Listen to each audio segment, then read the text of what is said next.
বলে কোরআন শুধুমাত্র একটি ধর্মগ্রন্থ, বেদ আর বাইবেলের মতো? নিশ্চয়ই নয়।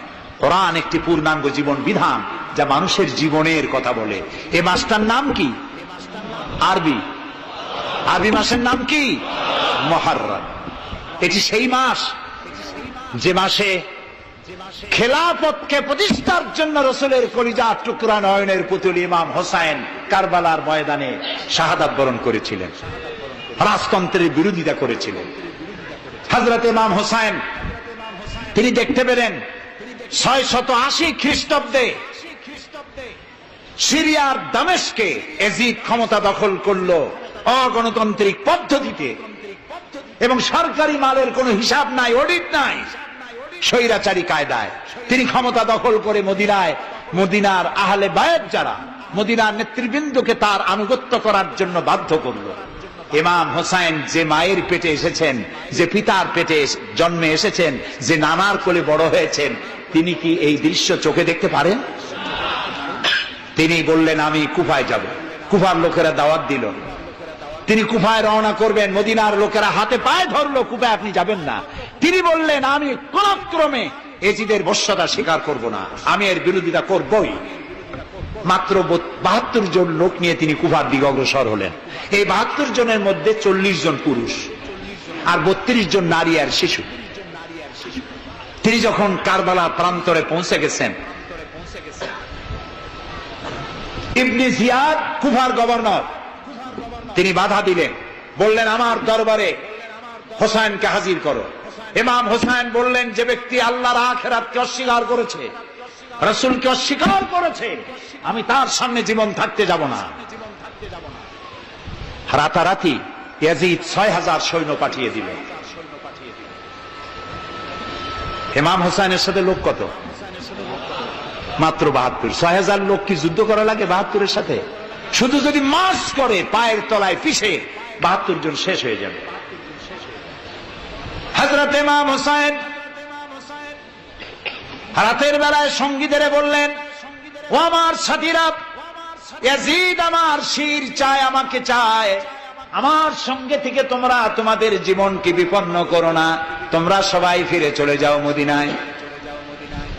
সাথীরা বললেন, ইমাম আজকে যদি আপনাকে ছেড়ে জীবনের মায়া নিয়ে মদিনায় ফিরে যাই, আর আপনার যদি শাহাদাত নসিব হয়, তাহলে কিয়ামতের দিন আল্লাহর নবীর সামনে আমরা কি জবাব দেব? আমরা আমাদের জীবন দিয়ে আপনাকে পাহারা দেব। সকালবেলা যুদ্ধ শুরু হয়ে গেল। জোহরের নামাজ আসতে না আসতে 40 জন পুরুষ শাহাদাত বরণ করলেন। এখন একজন পুরুষ বেঁচে আছেন, ইমাম হুসাইন। তাঁবুর ভিতরে স্ত্রী এবং অন্যান্য মহিলাদের কাছ থেকে বিদায় নিতে এসেছেন। তোমাদেরকে আল্লাহর হাওয়ালা করলাম, আমি যুদ্ধে চলে যাচ্ছি।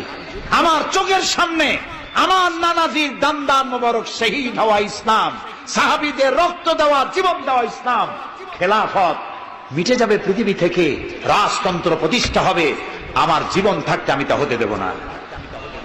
স্ত্রী এগিয়ে এলেন, বললেন, হুসাইন জিহাদের ময়দানে থেকে আমি আপনাকে বিরত থাকতে বলবো না, তবে একটি দাবি আছে। এই যে ছোট্ট দুগ্ধপোষ্য শিশু, গত কয়েকদিন হলো ঘরে খাবার নাই, পানি নাই, আমার বুকে দুধও নাই, এই ছোট্ট বাচ্চাটিকে একটু পানির ব্যবস্থা করুন। ইমাম হুসাইন কলিজার টুকরা সন্তানকে 2 হাতে উঁচু করে এজিদি সৈন্যদের সামনে এসেছেন। এজিদি সৈন্যরা, আমার হাতের দিকে তাকাও, এটি রাসূলের আওলাদ, আমার কলিজার টুকরা সন্তান। ফোরাতের অফুরন্ত পানি প্রবাহিত হচ্ছে, একটু ফোরাতের কুলটা ছেড়ে দাও, ওর একটু পানি পান করায়। আমার সাথে তোমাদের শত্রুতা থাকতে পারে, এই নিষ্পাপ বাচ্চার সাথে তো কোনো শত্রুতা থাকার কথা নয়। তার এই আবেগপূর্ণ কথা এজিদি সৈন্যদের কলিজা স্পর্শ করলো না। তারা বিষাক্ত তীর নিক্ষেপ করলো। ইমাম হোসেনের উঁচু করে ধরা বাচ্চার বুকের ভিতর থেকে বিষাক্ত তীর প্রবেশ করে বেরিয়ে গেল অপর প্রান্ত থেকে, রক্ত ফিনকি দিয়ে বেরিয়ে এলো। ইমাম হোসেন 2 হাতে আজলা ভরে সেই রক্ত চেহারায় মাখতে লাগলেন আর বললেন, কলিজার টুকরা সন্তান, সালেহ আলাইহিস সালামের উটনির রক্তের চাইতে তোমার রক্ত পবিত্র। হযরত সালেহ আলাইহিস সালামের চাইতে রাসূলুল্লাহর মর্যাদা অনেক বেশি, তুমি তার আওলাদ। বাচ্চাকে কোলে করে নিয়ে স্ত্রীর কাছে গিয়ে বললেন, স্ত্রী এই নাও তোমার বাচ্চা, ঠান্ডা হয়ে গেছে, এমন পানি পান করেছে কিয়ামত পর্যন্ত পানি পানি বলে তোমারে আর বিরক্ত করবে না। ইমাম হোসেন লড়াই করলেন ময়দানে, বহু সংখ্যক সৈন্য হতাহত করে ফোরাতের কুল উন্মুক্ত করে ঘোড়ার পৃষ্ঠ থেকে নেমে এক আস্তা পানি তুলেছেন, পানি পান করবেন। মুখের কাছে যখন আকণ্ঠ তৃষ্ণার্ত পিপাসার্ত হোসাইন মুখের কাছে পানি নিয়েছেন, হঠাৎ ভেসে উঠল মনের পর্দায়, একটু আগে আমার কলিজার টুকরা সন্তান এই পানির অভাবে চলে গেল। 40 জন মানুষ বিদায় হলো, এক ফোঁটা পানি দিতে পারলাম না, এই পানি আমি কেমনে খাই? হাতের থেকে পানি পড়ে গেল। অশ্বের পৃষ্ঠে আরোহণ করলেন, চতুর্দিক থেকে তীর আর তরবারি আসতে লাগলো।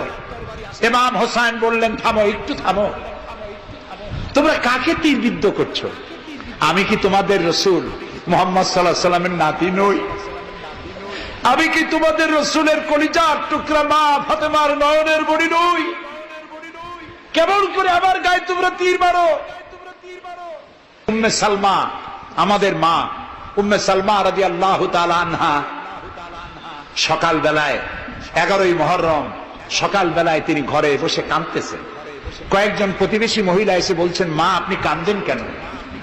তিনি বলছেন, আজকে রাত্রে আমি স্বপ্ন দেখেছি রাসূলুল্লাহ আমার বাড়ি এসেছেন, আমি দেখতে পেলাম আল্লাহ রসুলের চোখ দিয়ে পানি পড়ছে, দাড়ি মোবারক ধুলা মাখা, মুখ কানা বলি। আমি জিজ্ঞেস করলাম, ইয়া রাসূলুল্লাহ আপনি কাঁদেন কেন? মুখখানা মলিন কেন? দাড়ি মোবারকে ধুলাবালি কেন? রাসূলুল্লাহ বললেন, উম্মে সালমা তুমি জানো না আমি এইমাত্র কারবালা থেকে এসেছি, আমি দেখে এলাম আমার কলিজার টুকরা হুসাইনের শির মোবারক তার দেহ থেকে বিচ্ছিন্ন করে ঘোড়ার পদতলি, ঘোড়া দিয়ে পদদলিত করা হয়েছে তার দেহ মোবারক। ইসলাম এত সহজে আসে না, অনেক রক্ত পাড়ি দিয়ে এসেছে ইসলাম। হযরতে হোসাইনের মস্তক মুবারক ইয়াজিদি সৈন্যরা একটা প্লেটে করে নিয়ে কুফার গভর্নর ইবনে জিয়াদের সামনে রেখেছে। ইবনে জিয়াদ চেয়ারে বসা, সিংহাসনে বসা, ইমাম হোসাইনের মস্তক মুবারক তার পায়ের কাছে রেখেছে। কলঙ্কিত ইতিহাস, কি করে আমি শুনাই আপনাদের? ইবনে জিয়াদ চেয়ারে বসে পায়ের কাছে রাখা ইমাম হোসাইনের ঠোঁটের উপরে লাঠি দিয়ে নাড়তেছে। হযরত যায়েদ রাদিয়াল্লাহু তাআলা আনহু 80 বছর বয়স, তিনি বলছেন, ইবনে জিয়াদ এতক্ষণ যা করেছ মুখ বুজে সহ্য করেছি, কিন্তু এখন যেটা তুমি করতেছো পায়ের কাছে কার বাধা?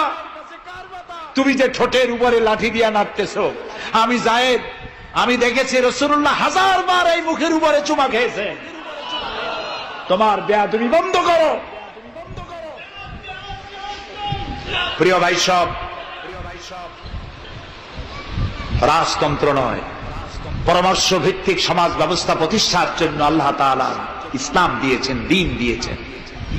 সেই জীবন ব্যবস্থা ইসলাম আজকে এই পৃথিবীতে মুসলমানদেরকে সন্ত্রাসী জাত হিসেবে চিহ্নিত করার জন্য, উগ্র জাতি হিসেবে, সহিংস জাতি হিসেবে, অগণতান্ত্রিক জাতি হিসেবে প্রমাণিত করার জন্য পাশ্চাত্য শক্তি তারা নবী করিম সাল্লাল্লাহু আলাইহি সাল্লামের ব্যঙ্গচিত্র এঁকে দুনিয়ায় ছড়িয়ে দিয়েছে। আজকে জুমার খুতবায় আমি কসাই মসজিদে বলেছিলাম, রাসূলুল্লাহর মাথার উপরে বোমা আকৃতির পাগড়ি বেঁধেছে, পাশে 2টা অর্ধনগ্ন মেয়ে লোক রেখেছে। নাউজুবিল্লাহ। তোদের মতো অসভ্য আছে পৃথিবীতে? ডেনমার্ক, আমেরিকা, ইউরোপ, তোমরাও কি মানুষের মতো কাজ করেছ? বিশ্ব নবী পৃথিবীতে সব দিয়েছেন, কিছু নেন নাই। তাকে অপমান করার অর্থ হচ্ছে মানব সভ্যতাকে অপমান করা। রাসূলকে অপমান করার ক্ষমতা কারো নাই। তার সম্মান পাহাড় সমান নয়, তার সম্মান আকাশ সমান নয়, রাসূলের সম্মান আল্লাহর আরশ পর্যন্ত। আল্লাহ তার আরশে আজিমে কাউকে দাওয়াত দেন নাই, বিশ্ব নবীকে দাওয়াত দিয়েছিলেন। আমি আমার বরিশালবাসীদের বলবো, মুসলমানদেরকে ধৈর্য ধারণ করতে হবে, আরো সংযমী হতে হবে। আমরা প্রতিবাদ করব, অবশ্যই প্রতিবাদ করব, কিন্তু জ্বালাও পোড়াওতে আমরা যাব না। আমরা কারো পতাকা পোড়ানো, কারো অফিসে ভাঙচুর করা, এটা আমাদের কাজ না। আমরা গড়ার জন্য এসেছি, আমরা ভাঙ্গার জন্য আসি নাই। কেউ অসভ্য হলে আমরা অসভ্য হতে পারি না। ওরা অসভ্য, ওরা বর্বর, ওদের জীবনে ভালোবাসা নাই, তাই ওরা প্রতি বছর একটা দিন ভালোবাসা দিবস পালন করে। আমার জীবনে ভালোবাসার অভাব নাই। ইসলাম সর্বশ্রেষ্ঠ জীবন ব্যবস্থা। এই কল্যাণময় জীবন ব্যবস্থা প্রতিষ্ঠার জন্য এগিয়ে আসতে হবে মুসলমানদেরকে, সকলকে, হিন্দুদেরকেও। হিন্দু, বৌদ্ধ, খ্রিস্টানদের বলি, আমার প্রিয় ভাইয়েরা, আপনাদের মধ্যে আমাদের মধ্যে পার্থক্য খুবই কম। হিন্দুরা বলেন এক ব্রহ্মা, দ্বিতীয় নাস্তি, আমরা বলি লা ইলাহা ইল্লাল্লাহ, কথা প্রায় কাছাকাছি। আপনারা পুনর্জন্মে বিশ্বাসী, আমরা পুনরুত্থানে বিশ্বাসী। আমরা খুব ভালো আছি, এই দেশটা খুব ভালো দেশ, পূজা আর রোজা একসাথে হয়, আমরা অনেক আরামে আছি। এদেশে সাম্প্রদায়িক সম্প্রীতি নাই বলে যারা বিদেশে বদনাম ছড়ায়, তাদের হেদায়েতের জন্য আমরা আল্লাহর কাছে দোয়া করি, আল্লাহ তাদের হেদায়েত করো। ক্ষমতা হারায় মানুষ এত পাগল হয় যে দেশের বিরুদ্ধে কথা বলে, মায়ের বিরুদ্ধে কথা বলে, রাষ্ট্রের বিরুদ্ধে কথা বলে। আল্লাহ এদের হেদায়েত নসিব করে দিন।